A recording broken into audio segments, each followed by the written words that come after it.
అదే RTV app వార్తల్ని క్షణాల్లో చదివే అవకాశం ఉంటుంది. ఒక న్యూస్ పేపర్, ఒక టెలివిజన్ ఛానల్ మీ చేతుల్లో ఎప్పుడు ఉంటాయి. సాఫ్ట్వేర్ కంపెనీ, స్టార్టప్ కంపెనీ ప్రారంభించేందుకు జేడి లక్ష్మీనారాయణ వచ్చారు. మనతో మాట్లాడడానికి అన్నారు. సార్ చెప్పండి, ఈరోజు రాష్ట్ర రాజకీయాలు కాస్ట్లీ మీరు ఎలా వెళ్ళబోతున్నారు? కాస్ట్లీ అన్నది అబద్ధాలు చెప్పాలంటే మనం డబ్బులు పెట్టాలి, ప్రజలను మోసం చేయాలంటే డబ్బులు పెట్టాలి. మేము నిజాలు చెప్తాం, మేము ఎప్పుడూ మోసం చేయం ప్రజల్ని. కాబట్టి డబ్బుల అవసరం మాకుండదు.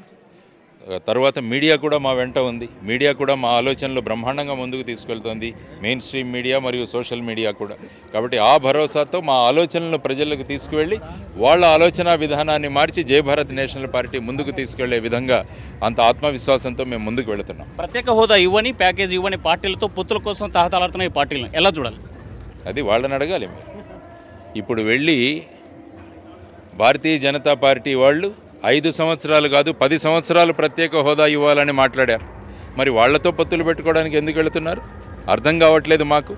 మీరే ధర్మ పోరాట దీక్షలు చేసి ఆ పార్టీని తిట్టిన వాళ్ళు మళ్ళీ ఇప్పుడు పొట్టుదల కోసం వాళ్ళతో వెళుతున్నారు.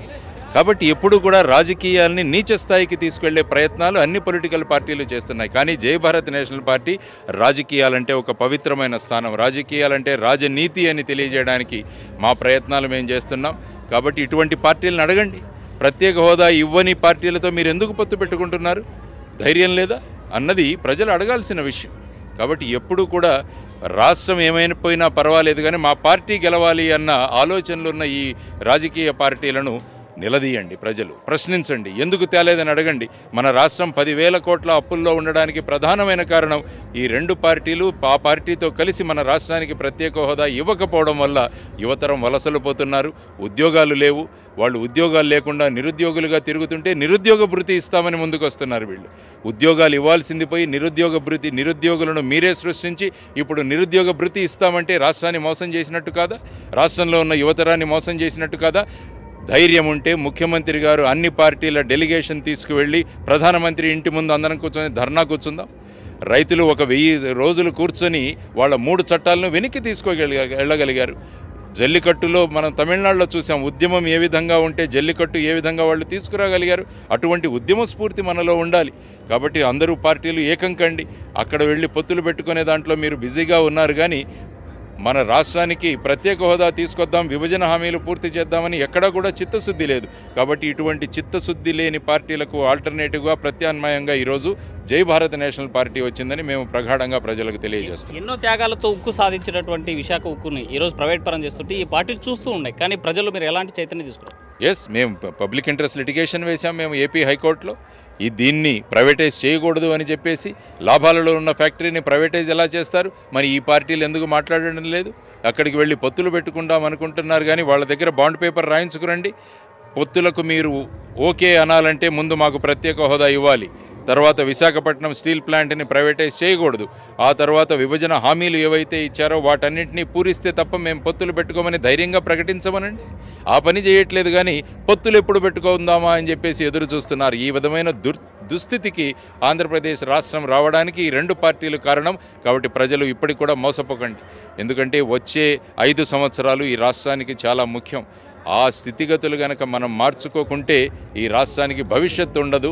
అందువల్ల ఆలోచనలు, ఉపాధి, అభివృద్ధి ఆధారితంగా ఉన్న జై భారత్ నేషనల్ పార్టీ మేనిఫెస్టో ఒకసారి చదవండి. ఆ విధంగా మమ్మల్ని ప్రోత్సహించండి. ఒక 5 సంవత్సరాల్లో రాష్ట్రం యొక్క చరిత్రను మార్చి చూపించే సత్తా మాకుందని నేను మీకు అందరికీ తెలియజేస్తాను. ప్రత్యేక హోదా ముగిసిపోయినటువంటి అధ్యాయం. ప్రత్యేక ప్యాకేజీని గతంలో చంద్రబాబు నాయుడు, ఇప్పుడు ఉన్నటువంటి జగన్మోహన్ రెడ్డి ఇద్దరు కూడా వాడుకున్నారు. కానీ ఇప్పుడు అది ముగిసిపోయిన అధ్యాయం అని బీజేపీ అంటుంది. మీరేమంటారు? అన్నారు 3 పార్టీలు మనం మోసం చేసి వాళ్ళ మేనిఫెస్టోలో పెట్టాలి 5 సంవత్సరాలు కాదు 10 సంవత్సరాలు ఇస్తామని. మరి ఇప్పుడేమంటున్నారు? మేము ఇవ్వలేము అంటున్నాం. ఎందుకు ఇవ్వలేరు? పాండిచ్చేరి ఎలక్షన్లోకి వెళ్ళి మీరు చెప్పారు, పాండిచ్చేరిలో భారతీయ జనతా పార్టీని గెలిపించండి, మీకు 2 లక్షల ఉద్యోగాలు ఇస్తాం, కేంద్ర పాలిత ప్రత్యేక హోదా ఇస్తామని కేంద్ర ఆర్థిక మంత్రి గారు మాట్లాడారు పాండిచ్చేరి గురించి. మరి ఆంధ్రప్రదేశ్ ఏం చేసుకుంది? మీరు రామరాజ్యం తీసుకురండి అని మేము కోరుకుంటున్నాం. అయోధ్యలో రామాలయాన్ని స్థాపించారు, చాలా గొప్ప పని చేశారు. కానీ మనకు కావలసింది రామరాజ్యం కూడా కావాలి. మేమందరం కూడా పార్లమెంటును ఒక దేవాలయంగా భావిస్తాం.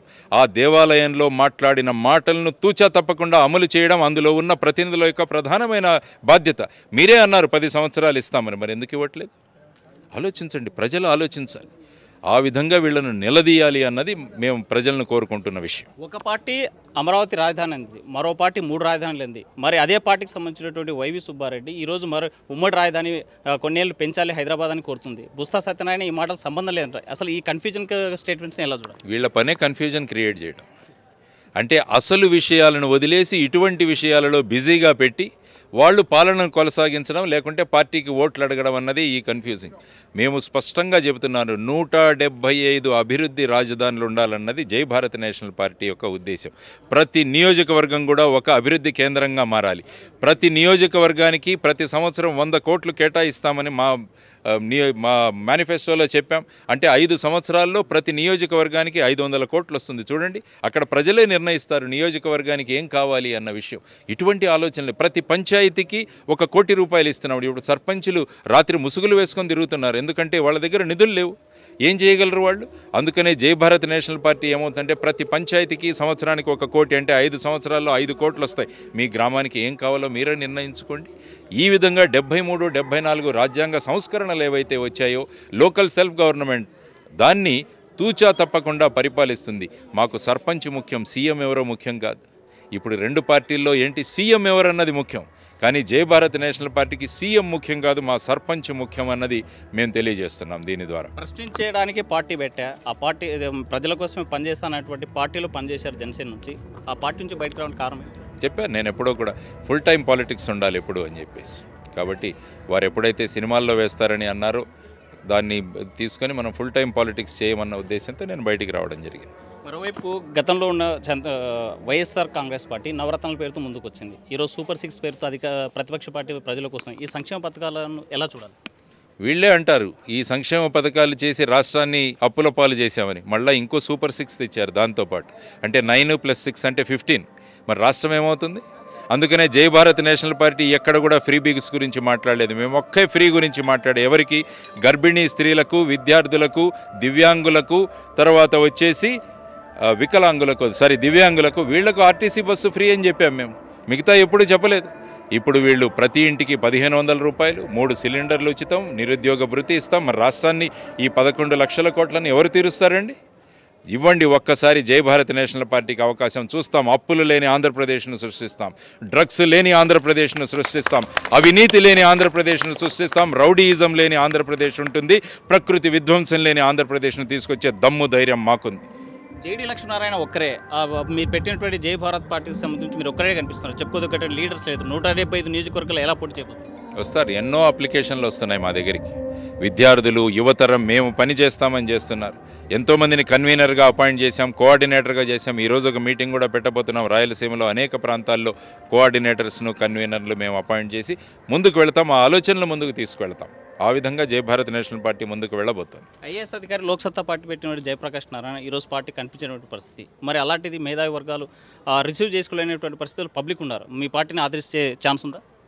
మనం తీసుకెళ్ళాలి, మీరు తీసుకువెళ్ళాలి, మీడియా తీసుకువెళ్ళాలి. మీడియా మాకు సమయం ఇవ్వాలి. ఎప్పుడు కూడా ప్రస్తాపిత పార్టీలు వాళ్ళ అడ్వర్టైజ్మెంట్లు ఇవే చేసుకుంటున్నారు. ఈరోజు సుప్రీంకోర్టు చెప్పింది చూడండి, ఎలక్టోరల్ బాండ్స్ అన్నవి it is against the constitution అని. మరి ఈ పార్టీలు కోట్లు సంపాదించుకున్నారు. వాటిలో ధైర్యం ఉంటే ఈ అన్ని పార్టీలు మా దగ్గర ఉన్న డబ్బులన్నీ మేము రిటర్న్ చేస్తామని ఒకసారి రాసివ్వమనండి, వీళ్ళని రాసివ్వమనండి. ఈ విధంగా కార్పొరేట్ సంస్థల నుంచి డబ్బులు తెచ్చుకొని అధికారంలోకి వచ్చిన తర్వాత వాళ్ళకేవో చేస్తున్న పార్టీల గురించి మనం మాట్లాడుతూ, ఈ పార్టీ ప్రజలలో చైతన్యం తీసుకురావడానికి వచ్చిన పార్టీ, ఎలక్షన్ల కోసం వచ్చిన పార్టీ కాదు. ఇది చైతన్యం తీసుకొని వాళ్ళ యొక్క ఆలోచనలు మార్చడానికి, అందరూ కూడా ఓటు చేసే విధంగా ఈరోజు మేము మారే పరిస్థితిలో మేము జై భారత్ నేషనల్ పార్టీని ముందుకు తీసుకువెళతాం. వచ్చే ఎన్నికల్లో ప్రజలకి మీరు ఏం పిలుపునివ్వబోతున్నారు? ప్రజలందరూ ఓటు వేయండి. ఓటు హక్కు అన్నది చాలా పవిత్రమైనది.